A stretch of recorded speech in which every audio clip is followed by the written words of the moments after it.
To Sudbury News Talk. I want to show you something. Stand by. On the morning shift.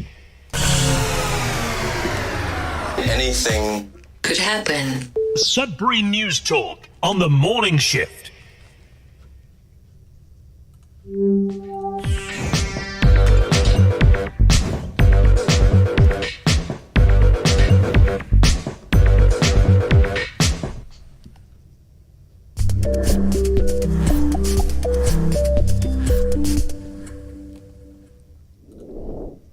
Hey, good morning, everyone. Welcome to Sudbury News Talk on the morning shift. I'm AJ Walsh. Glad to be here with you.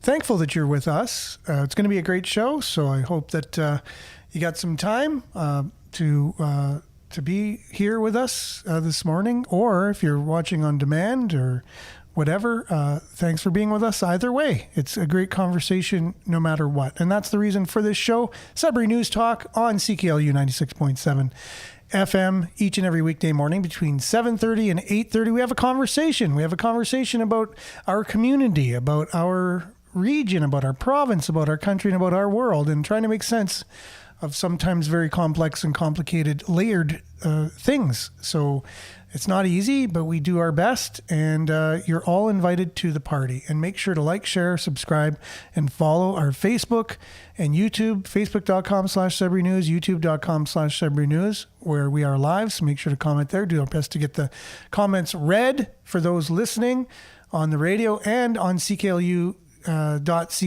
where you can stream us if you just click on the Radio Player Canada app on the website, and you can download it by downloading it and taking us with you and listening to us anywhere, anytime on your favorite device.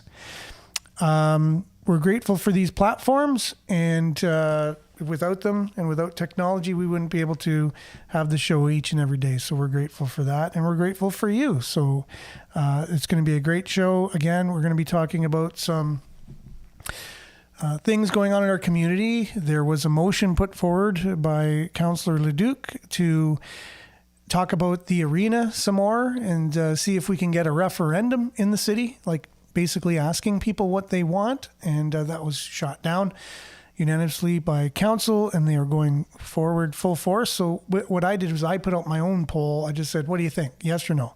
Arena. And I was very surprised by the results. So we'll have some of those results a little bit later.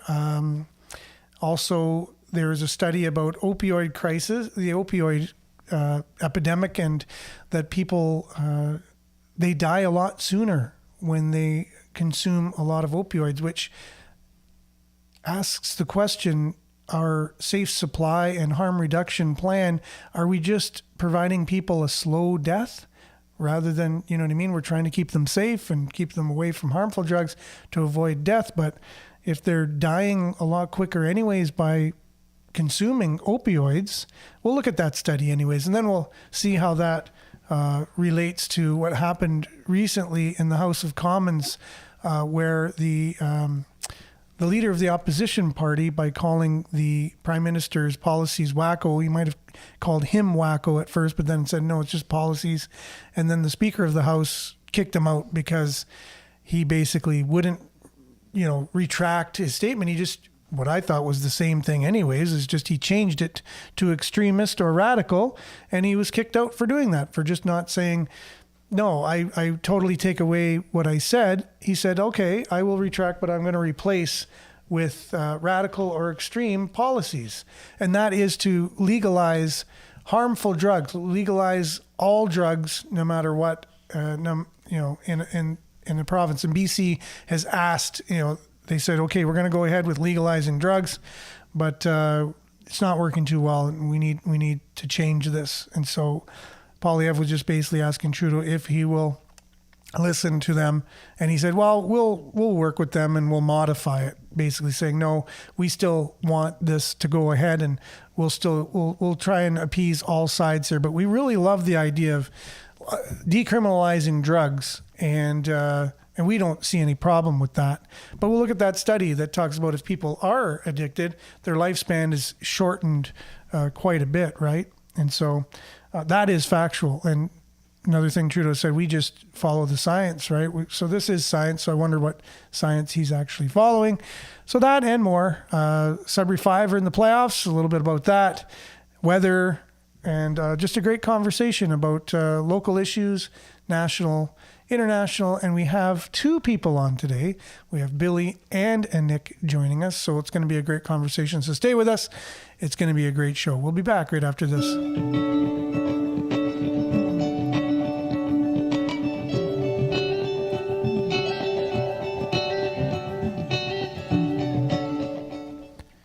And Sudbury weather brought to you by SudburyWeather.ca. Currently at 7 degrees. Mostly cloudy out there. Not where I am, though. It's mostly sunny, so we'll just modify this as we go. Today, it will be cloudy. I guess I can't refute that because I don't know what it's going to be like later on. 30% chance of showers or drizzle this morning. Yeah, probably 0 chance of drizzle this morning. Fog patches dissipating. Wind will be mild and high of 16. Tonight, mainly cloudy, 60% chance of showers overnight with a low of 7. And Friday, showers, wind becoming 20 kilometers south, coming from the south in the morning with a high of 14. UV index, 3. And a look at your long range, a few showers, 14 degrees on Friday. Saturday, 19 degrees, cloudy. Showers, 40% chance of showers on Sunday. High of 18, so high of 19, high of 18, and then high of 20 on Monday with a mix of sun and cloud. 18 degrees on Tuesday, cloudy, 18 degrees on Wednesday. So a lot of cloud in the forecast, but also a lot of warmth. So bring on the warmth. We'll take it anytime, but bring the sun too. We don't mind it. Look at your satellite, where there's a little bit of clearing going on that I think we're experiencing right now, and there's just clouds everywhere else. A little strip of clearing all the way from Winnipeg, diagonally all the way across from Sudbury, all the way down to Toronto. But other than that, clouds on both sides. That is your Sudbury weather, brought to you by SudburyWeather.ca. We'll be back with a little bit of a sports update and a Nick and Billy and a conversation about our city and our country right after this. Stay tuned. It's going to be great.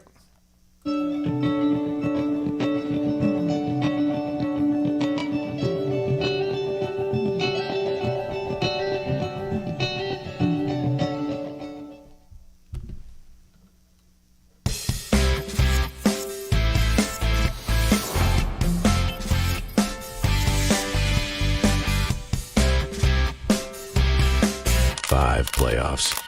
May 6th, 7 p.m. Make noise. 5 playoffs. May 6th, 7 p.m. Make noise. Okay, so that's your Sudbury 5 promo for their playoffs that they're in. And I know Billy's looking forward to that because the 5 are in the playoffs and we'll be able to cheer them on as they face the London Lightning. Now, I don't know if they've had a really good record against the London Lightning. As far as I remember, they had a pretty hard time against that team all season long, but they are facing them. They'll be playing against them on Saturday will be the first game, but that is in London. And game 2 will be in Sudbury, and that is May the 4th. That's Monday. Tip-off, 7 p.m. The 5 are coming off the successful road trip where they beat the Kitchener-Waterloo Titans and the Windsor Express to get them into the playoffs. And Monday's game kicks off the first game of the postseason on the 5's home court. So make sure to get tickets and cheer them on. And you could also see the game Saturday at BSL TV at bsltv.tv. That's your Sudbury Sports, brought to you by SudburySports.ca. Be back with a Nick, Billy, your conversation on your station right after this. It's going to be a great show as soon as I can find the icons that change around. Here we go. There we are. Here we go.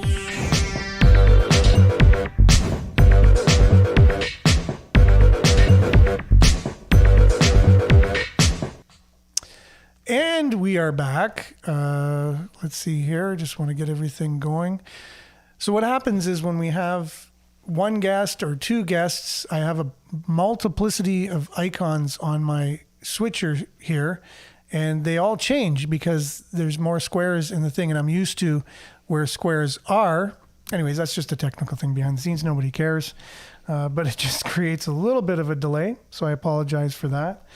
Let's see who we have joining us this morning. Quite a few people on, so we're grateful for you.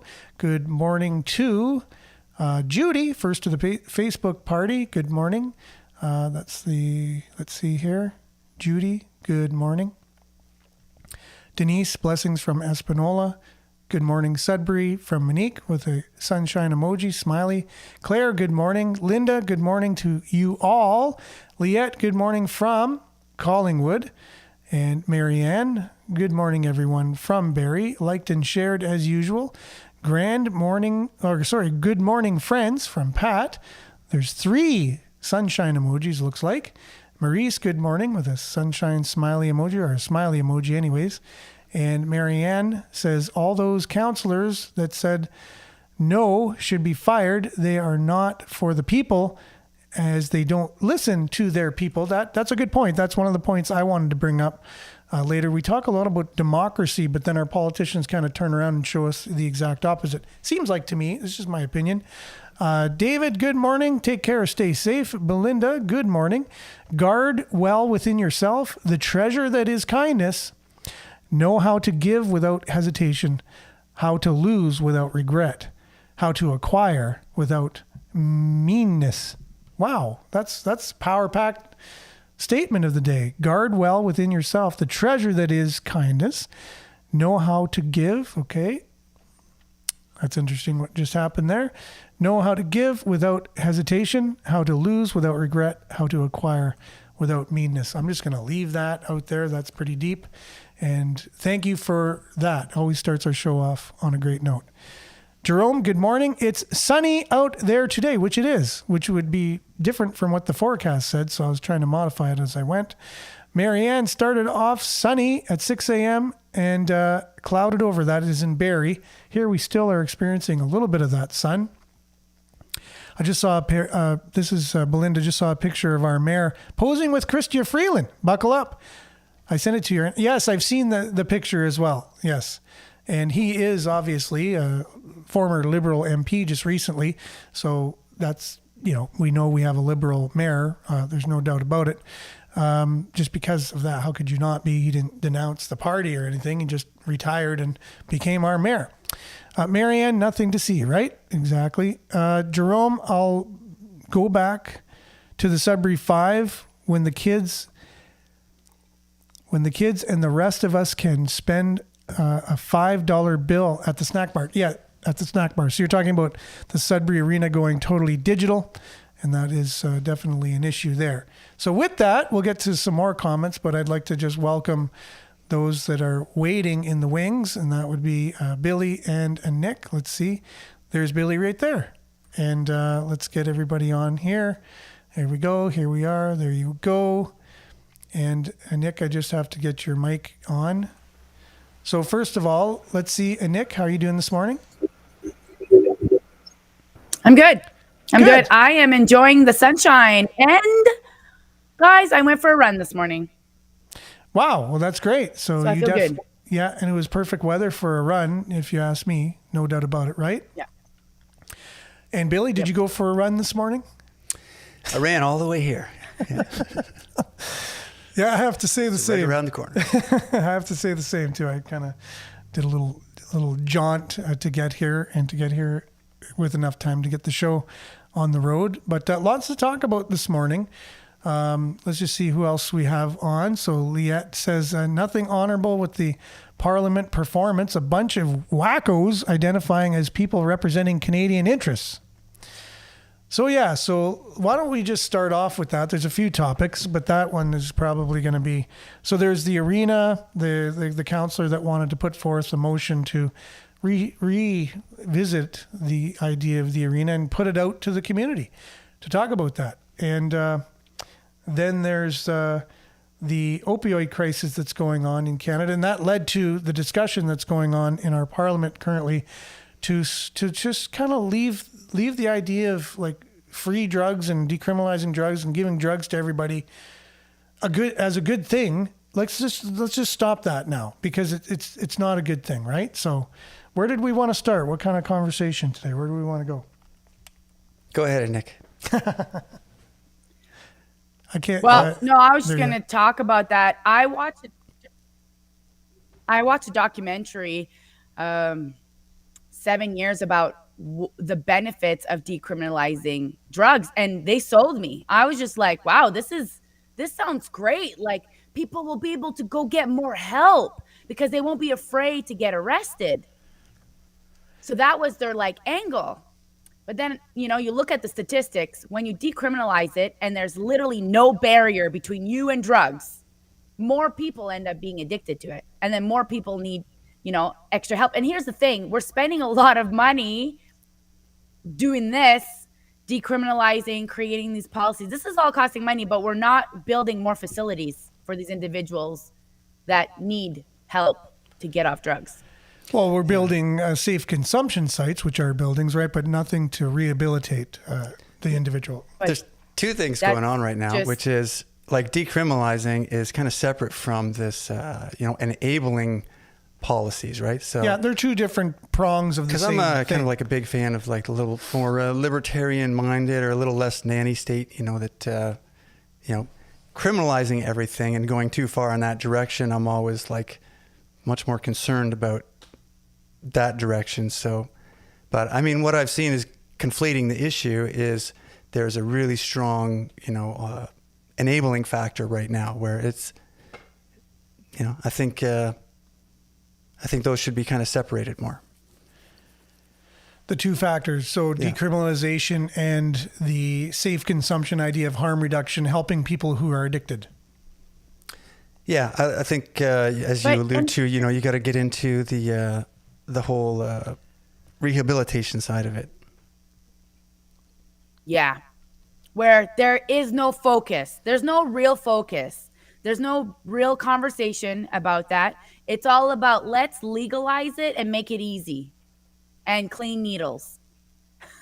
It's all about enabling the individual to do it in a safe way, but we're not doing anything to stop them from going that route. Like, I remember in high school, I had a police officer come and talk to us about drugs. That had a really big effect on me. Well, I don't know, actually, but no, I'm just kidding. But there should be more education on what drugs are, because I remember going to college and I had no idea what was on the table. It was the first time I've experienced this, Yep. So there's not much education and open statistics about what is truly the problem. Yeah. Maybe there is. So drugs, I was talking about are this bad. on the show yesterday. So drugs taken out of context are bad. So let's say I'm in the hospital and I have,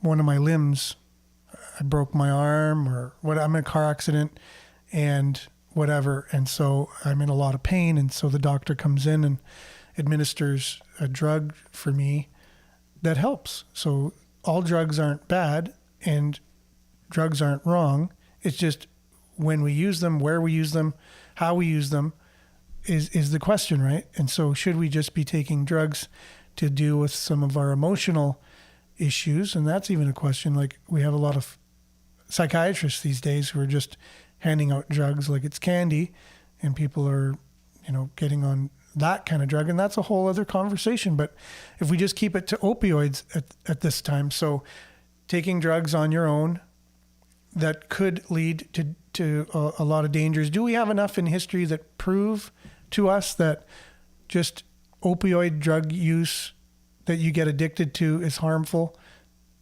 for your health and for your life in general? Well, the big crime in the opioid story is, I don't know if you've seen those commercials back in the day where they were doing a big PR campaign that opioids were completely non-addictive. They were the greatest new thing. And, you could see the whole medical science do this affront of that it was no worries for addiction. But clearly you could see that they, I think it's been revealed that they knew at the time, but this is not completely uncommon in the history of that field. For That's sure. They're the ones weird, producing it and 'cause making I money feel off it. like- Go ahead.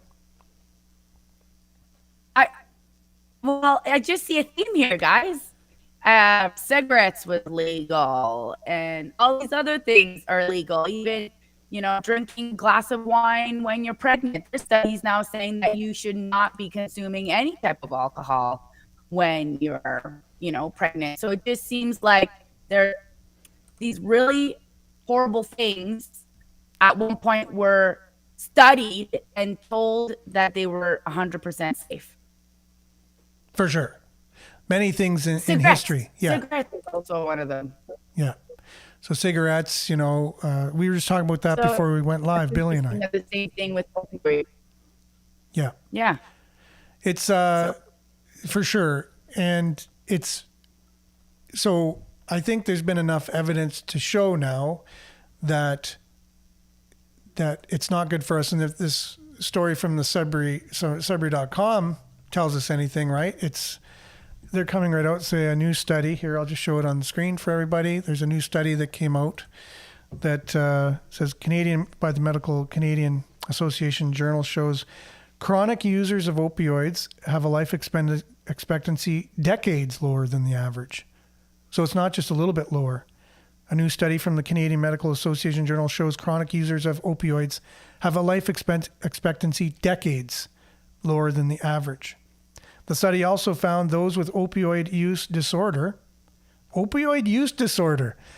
All these new terms coming out is just very interesting. So somebody addicted to opioids, let's just say that's what it used to be called, but it's opioid use disorder now, could benefit from better access to palliative care. The article, Association Between Opioid and the Disorder of Palliative Care. A cohort study using Linked Health administrative data in Ontario said healthcare providers who support people with opioid addictions should receive training in palliative care and addiction medicine. So this is a little bit more along the lines of, well, it's not even quite rehabilitation yet. So now we're going from safe consumption and enabling to now, okay, well, they are dying, so we need to treat them like they're going into A dying patient. Exactly. This is interesting, this little spin on here. But anyways, at least we're getting closer to rehabilitation anyways, than just giving them drugs all the time to support people with OUD. It was written by physicians and research scientists of Toronto and Ottawa. We identified important differences in palliative care provided to the end of life between people with and without OUD. People with OUD, opioid use disorder. Sorry, that's just an interesting term. People with opioid use disorder were less likely to receive palliative care. The author wrote, yeah, of course. Well, again, because they're a lot of them on the streets, not everybody. Opioid use disorder can be a chronic, life-limiting illness. And people with OUD are less likely to receive palliative care in communities during the 90 days before death. Healthcare providers should receive training in palliative care and addiction medicine to support people, the study said. So here we go. We're not even quite to making the case for rehabilitation yet. It's just, okay, they have a shorter lifespan by decades, and we should offer them palliative care at least. So that's where we're at. What do you think of that, Billy? Sure. Yeah. I mean, I don't know. This is like getting in the weeds for me like that. I have to absorb it a bit more, I guess. Yeah. So I guess they were slipping through the cracks. That's a man thing, I think. What is?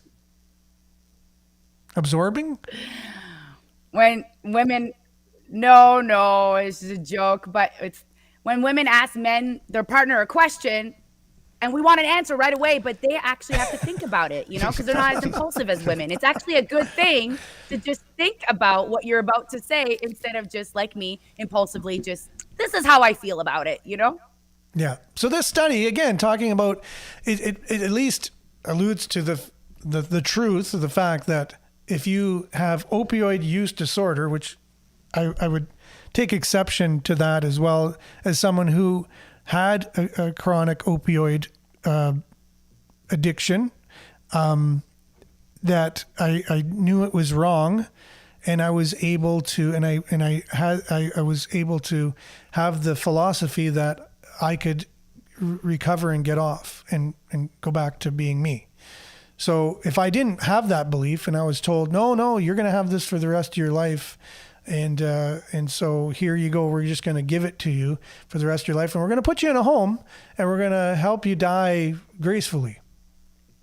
Now, I would say, if I didn't know enough and I was just told that, that's what this study is telling me, that people who suffer from this disorder, that now we have to just look at giving them palliative care because that's pretty much their destiny, because they can't do anything about it. It's a lifelong disorder.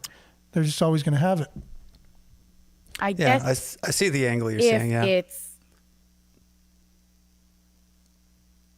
I think there's a backlog. Like you guys aren't hearing me when I'm talking.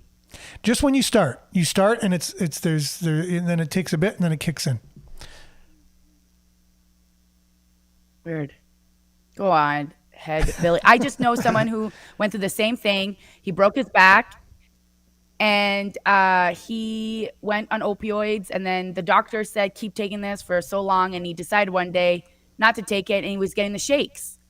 And then he took it, and then a week go by, and he's like, oh, my back's not hurting anymore. Like, why am I still taking these pills? And he was getting really concerned, like, oh my gosh, like I'm actually addicted to this. And he had to wean himself off. But if, like you said, he didn't have that own knowledge, and some people aren't, like, life's busy and people are overwhelmed and they're just like, I can't deal with this shake. I can't deal with this mental thing right now. So I'm just going to keep taking it. And I know many people, I would say I know right now in my mind, 5 people that are living on the streets, and they were very responsible individuals at one point that lost their homes because they got addicted to opioids, and their parents had to, like, kick them out. Like, they ended up living there and tried to go through facilities. So it is definitely a problem. And I just feel like, isn't there something else that we could be giving for pain? And maybe if pain is that much, maybe we have to feel the pain a little bit. Maybe that's part of the healing. I don't know. Yeah, I mean, it's a thing, right? It's a blessing and a cursing all at the same time, because if you are in extreme pain, maybe this is good. I didn't find it really helped me for the pain so much as it was in my mind, because it's at least OxyContin, for example, is basically synthetic heroin. So I don't know too many people that take heroin for physical pain, right? It's usually for emotional or psychological pain. It's an escape from society, or it's an escape to go into another reality or another world, because this one, anyways, it's a high is what I found. It didn't really do much for my pain, but it did the pain in my mind. It numbed that and brought me into a whole other place.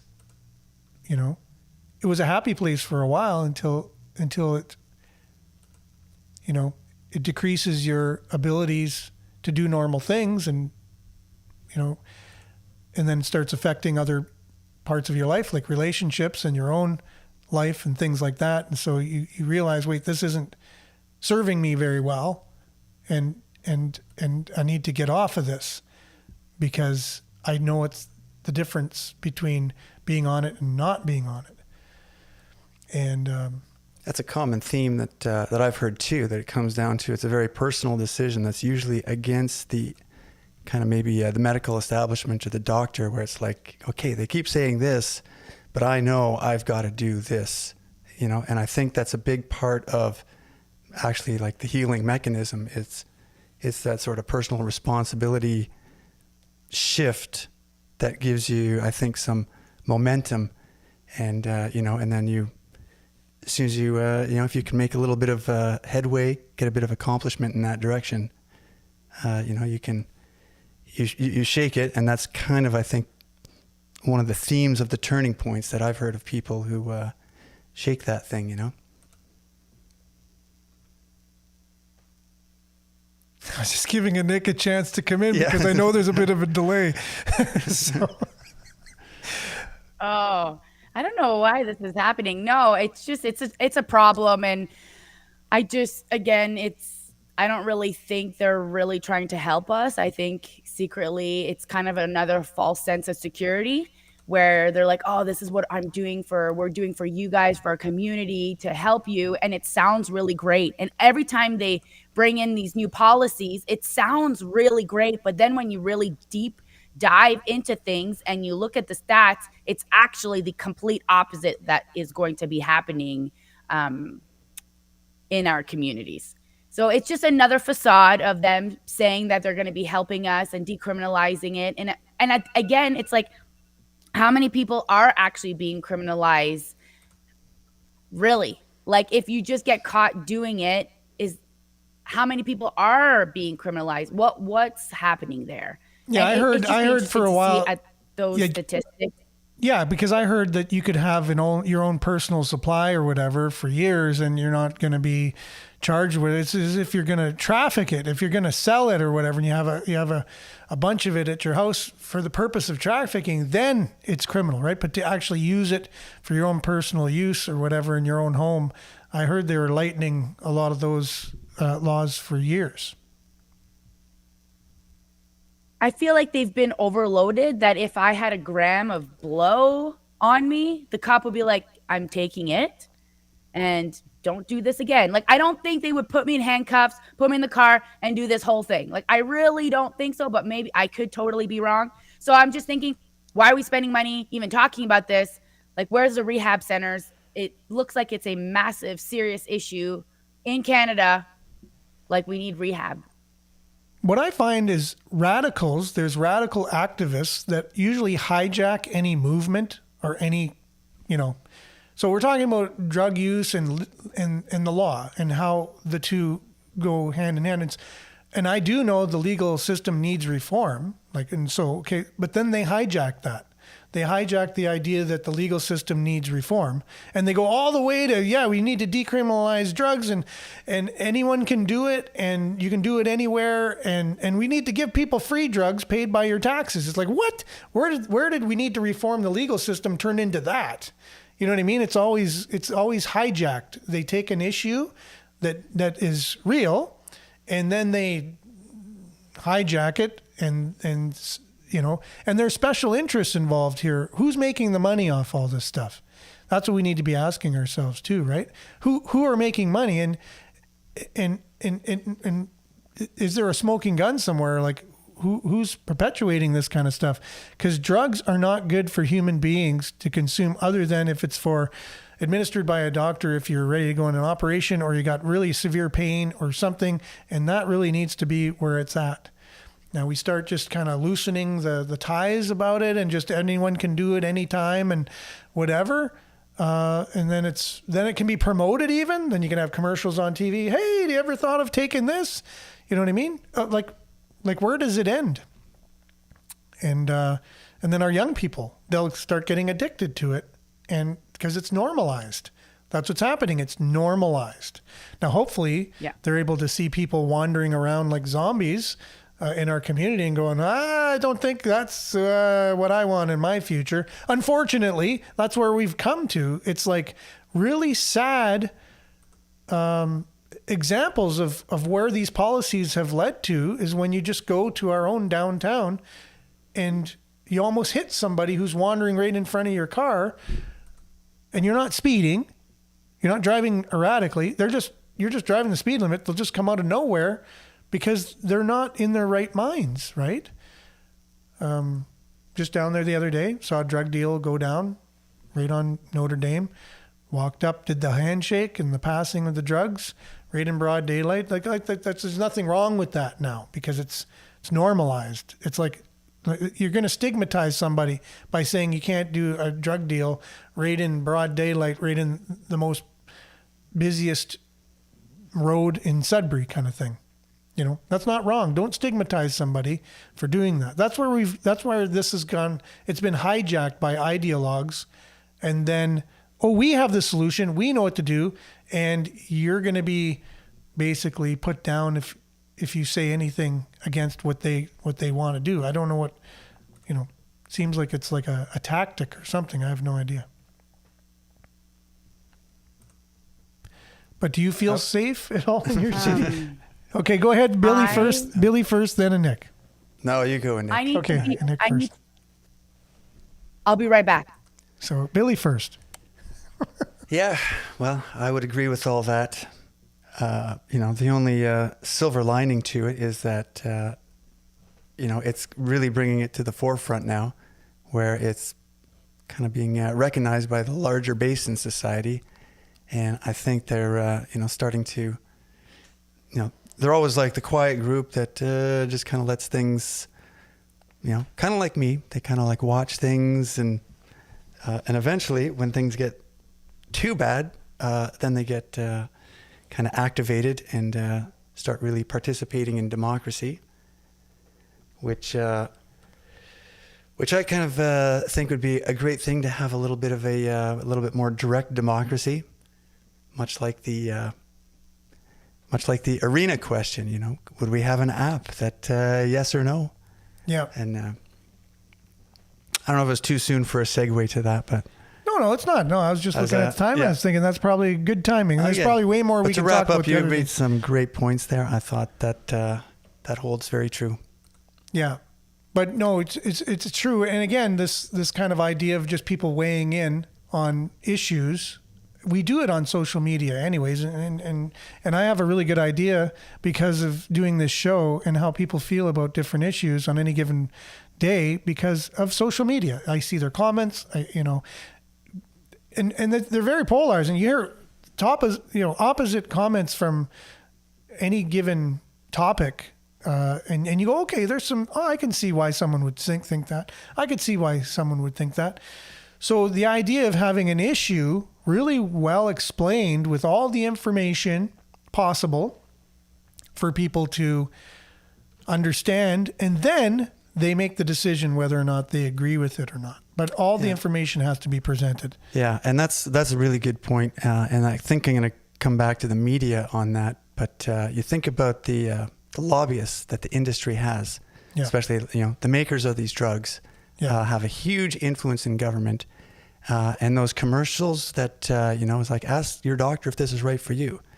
So I saw a very good sort of presentation on that idea, that those commercials are more or less, they're not really trying to sell you drugs. It's basically creating a situation where they just want to make sure that the media and these companies have a shared, interest in staying alive, because these media companies rely on a good, huge chunk, like probably in some cases up to like 50, 60% of their advertising revenue, of their income. So if that drug company goes down, they go down. So it's a little bit of insurance that, they're going to kind of maybe toe the line a little bit, or they're certainly not going to go and press these people on anything that might seriously harm them. So true. Very good point. And they do, especially these news channels, 24-hour news channels, a lot of them are pharmaceutical and drug commercials. Revenue comes from that. Especially them.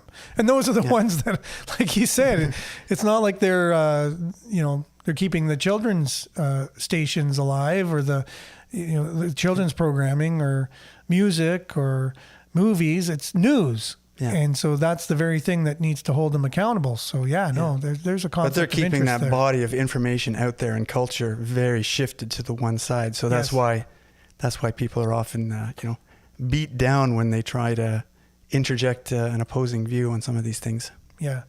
And that's what it's all about. I just like truth myself. And a lot of people, it was introduced, I think, by universities so I would always say, I just want the truth. I want to know the truth. And then some people are like, well, how do we really know if there is anything that's true? Remember that? Do you remember everyone saying philosophy like that? Like, how do we know that I think therefore I am. That's what it always came to that statement, because that was the guy who tried to get to the bottom of it. It's like, what could he prove? He couldn't prove anything except that one thing. I think, therefore I am. So yeah, exactly. It's a tall order. Yeah. And so you can't even establish anything with someone who says, well, you don't even know what is truth? We don't even know if we really exist, or we're just in someone's imagination. These types of things. Then you're like, okay, well, I'm done talking now, because Yeah, that's worthless conversation. So, but people who actually believe that there can be something called truth and there's truth out there, Objective reality of some kind of sort. thing. Exactly. I've always been out there to find that, regardless of anything. Like, give me the truth. I don't need anything else. But there seems to be more and more, or maybe even historically, people that are just, I don't know, they're happy with not really knowing a lot of things, and then more susceptible, I guess, to other people influencing their thoughts and giving them a truth if they're not going to be after getting the truth in the first place. Is that making well, any no, sense? it's definitely, I think there's an attrition of thoughts. It's like that statement about, you can't convince someone if their salary depends on them not understanding it. It's that there's Exactly. it's a subtle, and that's why I think there's a lot of so-called corruption. It's not really hard edge corruption. It's just a bit of a soft, there's certain blind spots if you People turn a blind eye in their job to things left, right, and center because, like you said, their job depends on it, right? Yeah. They're not out there to be a watchdog or sniff out things. They're not all kind of... just doing my job. That's, that's not my area. The computer says this. I don't know. It's just the computer's telling me that. That's all I know. How many of us have had a frustrated experience going to a government office at any point in time where you're like trying to get something? Maybe it's a little complicated, but the person behind the desk, similar to that scene in Meet the Parents where Ben Stiller is wanting to get on the plane and the lady goes, we're boarding sections, whatever. And he goes, there's no one here. It's just me. Like, can't I get on the plane? No, sorry. You'll have to wait, because I'm just following protocol. They don't think, they're not able to say, yeah, you know what? You're right. There's nobody here. You might as well just come on the plane. No, sorry. You're going to have to wait. And the guy's vacuuming around him and stuff. No one's around. That's a classic scene. And it's just kind of telling. Also in the scene from Planes, Trains, and Automobiles, where Steve Martin, he's very frustrated. He's had the most frustrating time of his life. And he's there, his car was taken and there's a mix up and he's just trying to get this mix up, taken care of with the girl behind the desk. And that scene is, again, just, we've all been there, whether it's on the phone or it's at a desk, and just the frustration of not being understood and somebody not being able to think. Not you're explaining it to them, but they just can look at the computer and just then let me repeat, and then they just repeat what they just read off the computer, and you're like, you're not hearing what I'm saying. Has that ever happened to you, Billy? Yeah, I can appreciate the other side of that too. There's a little bit of a slippery slope if you bend a few rules, and then it's easy for it to get out of control where you've kind of lost the system especially if you're dealing with. So I give a little bit of a lateral, little mercy Yeah. to the people on the phone or behind the desk, for sure. No, again, it's just this idea of just the critical thinking, the way of getting to understand something. It's like if I said vaccines can cause injuries. There's some people out there who their mind doesn't know what to do with that statement, which I've witnessed it myself in my own family in a brutal way. And I've known it since 2005 or so. Even before all this stuff where everybody's told you're basically scum if you don't follow this idea to everybody to get it, to keep everybody safe and all this stuff. I knew right away that there's big chances that this could cause harm to me or someone I know. So I knew that ahead of time. I didn't have to hear it for the first time. I knew this going in for years and years. Every medical intervention does to some degree. It's like all of a sudden these ones are magically exempted. I don't know. Well, that's what I mean, right? So, and these ones were put out faster than any other one, and the other one caused enough harm that it destroyed a big part of my life, right? So I knew that. And so, but there's other people say, no, it's all in your mind. It's like, whoa, I experienced it myself, saw it firsthand, and living it. And because you just read some study that tells you that's not possible, or the scientists that proved it was, they were debunked by some magazine or the industry itself. They were debunked. Don't tell me what I know to be true. Yeah. Well, I think a lot of the tell it too is in like, you know, if somebody's out there really interested in finding out the details and, you know, makes it really easy. It's like, if anything happens, let us know, you know, but it's kind of like one of those situations where, and again, these rollouts didn't really have anything like that. And, you know, if you talk to people who did have issues, you find out, you sort of recognize, well, these things almost seem like barriers they put in place to make sure that the information is almost, you know, impossible to get back to the source. Yeah. You know, they don't really have a seemingly legitimate system of collecting this stuff, because you have to go through a front line of people who are very, you know, it's like you're almost insulting them no, I told you this was this was safe. Are you called to be a liar? Yeah. Oh, it's true. Yeah. Well, again, it takes a little bit of courage and a little bit of integrity to think for yourself and to really find the real things out, right? It's like if you were to look up geoengineering on Google, the only thing that comes up on the front page is all the debunking of it. Oh, it's a conspiracy theory. But then if you just keep reading on, you start seeing scientific papers and you just keep looking into it. It's a reality. And you don't even need that. You just have to look up in your sky on a clear day and you see it going on above your head. Like it's that's what I mean. It's so plain. But then you go on Google, it's debunked. It's a conspiracy theory. That's right. But if you know what to search for, because you can go back and look at, China did this for the Olympics. It's like, oh, well, how did they... What did they do that? It's so what plain. was you could look into the technical stuff, but to a person who just might just type that in, they'd be like, well, like you say, conspiracy theory. Yeah, and what is that? Like, what I'm always interested in what makes people think. Even on the road, I'm like, why did you stop like that, or why did you change lanes like that? I can't stop. When I'm on the highway, I drive my wife crazy.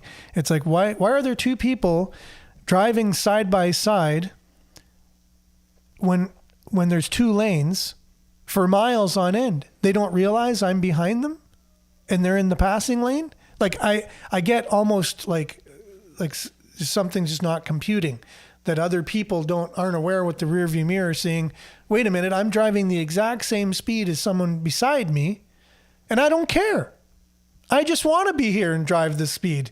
It's like I just beside myself. I do everything I can to keep out of everyone's way while I'm on the road and be courteous, and you know what I mean? So, but at the same time, you know, I'm not perfect. I do things too that probably peeve other people off. But at the same time, I'm very interested in why people think the way they think. And that's definitely one. What makes us be so convicted at something, and even when we have a hard time proving it one way or another if it's true, right? So take the instance now, switching gears to the city. So now the city is going to go ahead with the new arena, conference center. We've already approved the $65 million library. They've talked about that. We were $40 million in debt 4 years ago as a city. And now we're going to be over $600 million in debt 4 years later. Do you find that to be a huge increase? Or is it just kind of just fine? Like, what do you think when you hear something like that? Well, it sounds pretty bad. And that's kind of the, I mean, you can see that pattern just about in everything, right? Like, I mean, provincial government, federal government, it's almost like when you have a fiat kind of financial system, and then you stop dumping money into it, you know, what's going to happen? Like, where's this money going to come from? It's like, well, you got to keep dumping money in, because now you've got these huge interest payments, you know, and it's actually pretty global. Like you can see the... So you're seeing the whole world's going bankrupt? Is that what you're saying, Billy? Well, it's, what do they say? Like the longest running fiat what do they call that? Economy? Not just a fiat system, but yeah, when you have a system where the only money that's dumped into it, created, is lent into it. It's credit. You always have to pay interest on that back. Yep. And you're always going to be short. You always have to keep putting more money in to keep the whole thing going. And, eventually you're going to hit a exponential curve on that system. So, Nick, you are back, by the way. So just don't know if your mic's on or working, but.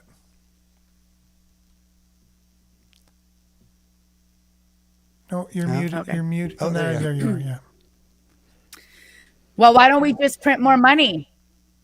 We Oh. just print more money and pay our own debt. But no, we're printing money and we're just sending it to Ukraine. Yeah, I think there's a little bit of both of that. Yeah. Now, Miles is saying it's called liberal debt. It's only to be in debt big dollars. It is kind of true, like any liberal government. It's known that liberals spend and conservatives conserve. It's right in the name, right? But, regardless, Yeah. we know that we were $40 million in debt 4 years ago, and now we're $600 million.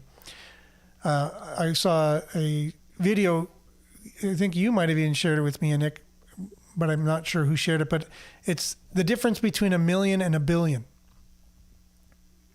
So like $1 million. Yeah. Yeah. 1 million seconds is like 6 months or something like that. 1 million seconds. Oh. And 1 billion seconds is like years. Like it's years. totally different. Yeah. Yeah. It's a lot. And the guy was saying, if I gave you $5,000 every day, it would only take 6 months to get $1 million. If I gave you $5,000 a day, it would take you 6 months to get $1 million. But if I gave you $5,000 a day, it would take you 547 years to get $1 billion. That's the difference between $1 million and $1 billion. Because sometimes we just hear this dollar amount. Oh, this million is going here. This billion, this government gave $1 billion to a pharmaceutical company to build a lab for a vaccine for the pandemic that never got built. What happened to that $1 billion? See, that's a B. That's a lot of money to just waste. Like, we don't realize the waste that's going on in our federal government, and then we're seeing the ballooning going on also in our municipal government, right?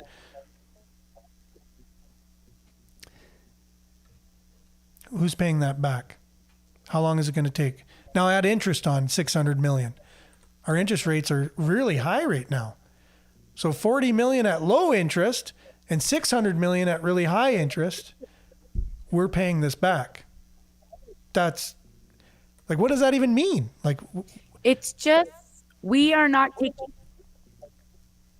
taking care of our own country. We're not taking care of our own people. We are taking care of everybody else. I don't know what's going on with my lighting right now, but it looks like there's an angel above my head right now. it's the sun. I guess, it hasn't been sunny, guys, in forever. That I never knew this was actually like a possibility that the sun would do this.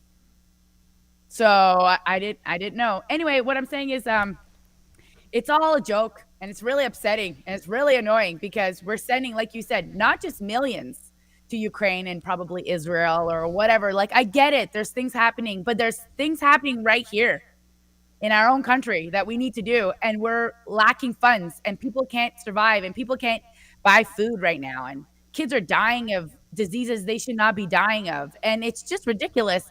But let's just keep sending billions of dollars to people that are outside of our country. Yeah, waste for sure. Yeah. Well, even worse than waste, it's probably, not really going to those in good causes who would actually need it. It's probably, it always seems like a little bit of a money laundering scheme, where it's like, they can't extract the money from their own country, so they'll make a deal with another country. Send me some of your money from your people. We'll send you some of ours, and as long as money's going around, and we can money's take a going little, around and take a little there's bit from it. yeah. That's right, exactly. A little corruption going on there. Nothing new. I was going to share a National Post article that talked about all the scandals and corruption that's gone on in this government since day one, and it's a list, and it keeps getting bigger and bigger, right? So there's just so much corruption going on and so little accountability and so much waste and spending. But at the end of the day, who's going to be accountable for that? Taxes go up. It's like 66% capital gains tax now. Industry is going to be fleeing away from Canada. The government's going to be the only one that's going to be able to invest in anything. And there's, again, more wasteful spending because they really don't invest in anything very well. It's usually wasted money. And so that's the future we got to look forward to.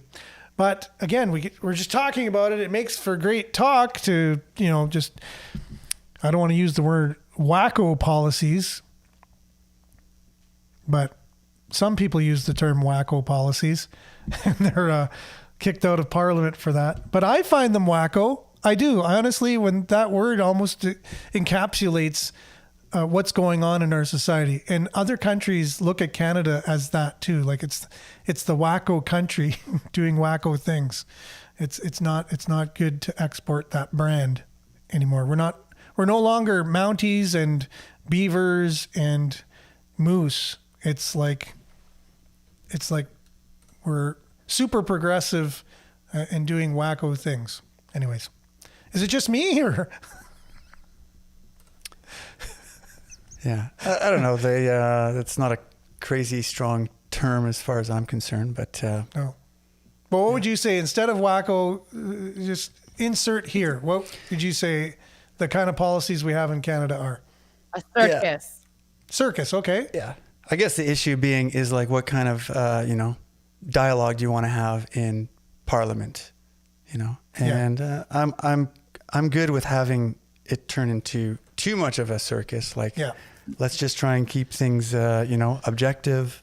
So true. Now that's like how you need to act in Parliament is one thing, but what do you think about the policies that have been going on in Canada now for the last 9 years or so? What would you call them? What type of policies are they? Well, what's wacko to some people, like no, but to you, Billy, you. Well, to me, it's a bit of a designed. I've heard that, and I see this, we keep talking about this pattern. It's like if you want to, say if you want to destroy a company or a country, you go exactly. in, you put in your people and you make the necessary things and you can, and largely the main sort of program is to just heavily indebt them. And now you've got control. So the policies are destroying Canada. That's what you're saying. On purpose, by design. The policies are destroying Canada by design. By design. I say nationalistic countries and stuff, they are trying to eradicate those, I think, and get more of a global governance system. Which isn't very good for a country if you want to destroy your own country by design. And those are the policies that you institute. People, no. So everybody, hopefully we can all realize that and do something about it. That's all the time we got for the show, unfortunately, because the clock is true. It is 7:30. No matter what I want to believe, it's 7:30, right? That's an absolute. It's true. Thanks, Nick, for being on today. And thanks, Billy, for being here. See ya. Okay, everyone. Thanks for commenting. We really appreciate you. We'll be back same time, same place tomorrow with our climate edition of Sudbury News Talk. And have a great, wonderful Thursday. Stay tuned now for Earshot Daily on CKLU 96.7. Ciao.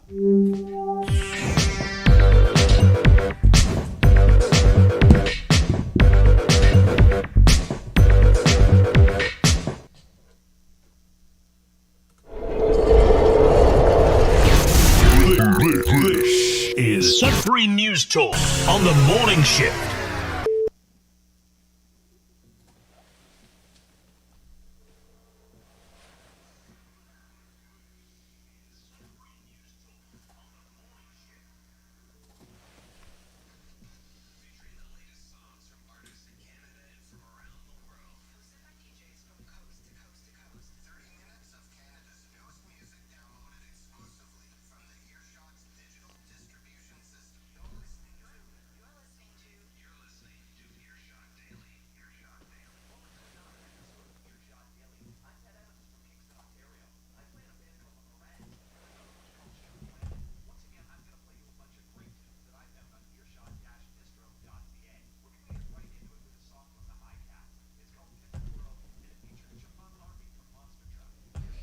monster truck.